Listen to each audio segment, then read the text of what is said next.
No programa desta semana vamos falar do ator e diretor francês Louis Garrel. Recentemente ele esteve no Brasil para lançar o filme Dois Amigos, seu primeiro longa-metragem como diretor, e a gente teve a honra de entrevistá-lo. Quer saber como é que foi esse bate-papo? Então fica ligado aqui no Cine Vitor.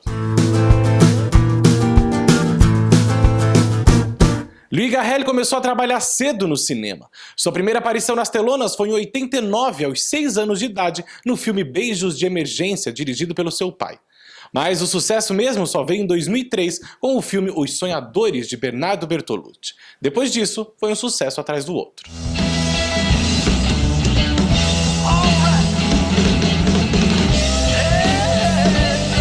Why aren't you just a tiny bit excited?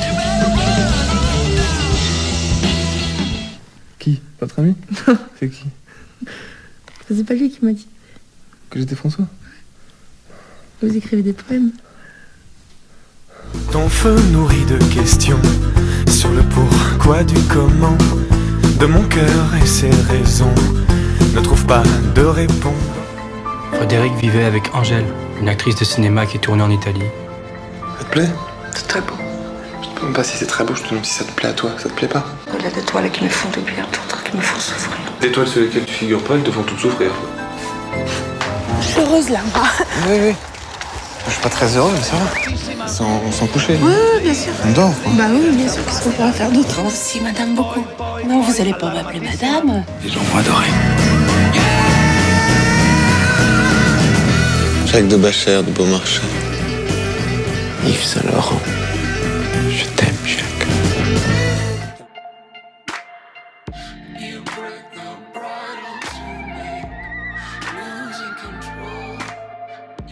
Para lançar o seu primeiro longa-metragem como diretor, Louis Garrel esteve no Brasil e falou com o Cine Vitor. Confira.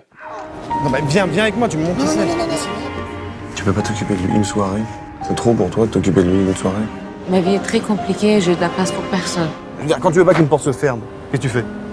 Ouais, tu mets le pied dans la porte. Moi j'ai toujours voulu faire des films et moi c'est fait le 4e film que je fais, même si les autres étaient des films plus courts, mais j'ai toujours voulu faire des films.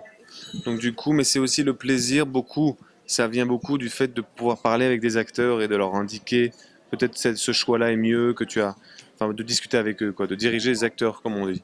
Et c'est comme du dessin en fait, de faire un film c'est comme de dessiner dans l'espace, de dessiner du temps, tous ces trucs-là, et ça j'ai toujours aimé faire ça. J'aime pas trop improviser quand je suis en train de tourner, mais j'aime beaucoup répéter avant avec eux, et donc là les acteurs peuvent faire des propositions, et c'est des propositions que j'intègre au scénario, mais après généralement les dialogues ils bougent pas. C'est-à-dire j'aime pas trop c'est pas mon genre de cinéma trop d'improviser quoi. Bah, parce que ça me plaît toujours les films, même par exemple si on parle des films avec Marlène Dietrich par exemple, j'aime beaucoup les films où les femmes sont des espèces de ont des rôles très très forts. Dans mes courts-métrages, les personnages des femmes étaient pas très bien.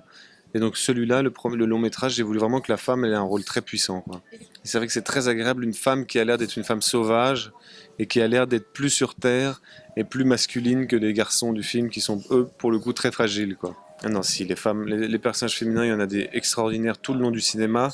Les femmes, elles sont toujours très bien représentées, je trouve, au cinéma. Je sais pas très bien les mouvements du cinéma, mais en France, par exemple, il y a une chose qui est très nouvelle, c'est qu'il y a beaucoup de femmes maintenant qui font des films, qui réalisent des films. Ça, c'est très nouveau, par exemple, en France. Beaucoup, plein de femmes. Il y a comme une espèce de vague comme ça de femmes. Il y a Mai Wen, Céline Sciamma, Rebecca Zlotowski, Justine Triet, et plein de filles qui, tout d'un coup, si je pense, à mon avis, ça c'était ma théorie un peu bête peut-être, c'est qu'elles ont une sorte de liberté, et quoi. Enfin, elles osent plus de choses. Elles osent se tromper, plus que les hommes. Enfin, en tout cas, en France, c'est comme ça. Les derniers films qui ont été très, des jeunes gens qui ont été très libres, c'est beaucoup des films réalisés par des femmes. Les femmes sont très tatouées ici. Au Brésil, beaucoup de tatouages. Les filles se font beaucoup de tatouages au Brésil. Beaucoup moins. Mais dans la rue, je faisais un jeu, je comptais les filles, il y en avait plein de filles qui avaient des tatouages. C'est dingue. À cause de la plage. C'est dingue. Il en a 7, c'est j'en dingue. ai 3. C'est la vie. C'est dingue. Ouais. Moi, je pourrais marquer tout bien. Ah, il va marquer à quitter le pays. C'est génial. Tu vas aller en faire une? Ça serait drôle. Hein, ah ouais? Lâche-moi! Mais bloque-la, bordel! Putain, mais bloque-la! Le casting du film, Ouais. en fait, je les connaissais tous. C'est Dos Amigos, mais c'est des vrais amis.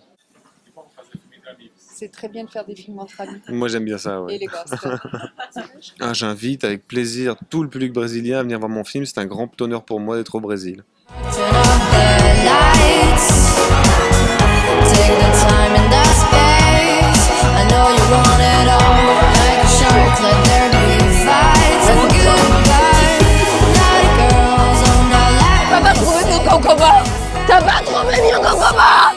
Gostou do programa? Então deixe seu recado em www.cinevitor.com.br e também nas redes sociais. Semana que vem, a gente volta. Tchau!